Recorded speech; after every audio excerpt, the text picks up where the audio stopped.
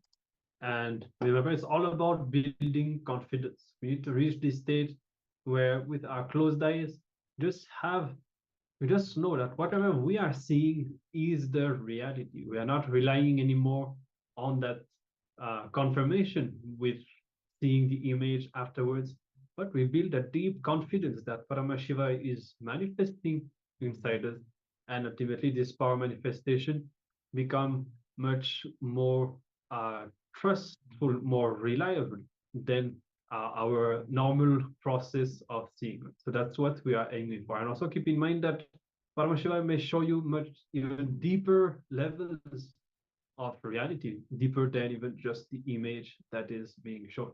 And may also come in a way that is personal to you. For example, let's say that we projected some shape. If you have seen that shape before in your life, you had a particular experience about it, then you may even see that incident or something related to that incident coming in your inner space at that moment. All right. There are so many different ways in which Paramashiva manifests through us. So be open, be receptive, and acknowledge everything that happens inside you. And let's now move and verify. Let's have a look at what the image was. We encourage all of you to share, to let us know what you have seen. And we will now verify what was shown on the screen in this round of the power manifestation. As you can see, we have two shapes, a triangle on the right, which is of a pink color, and on the left,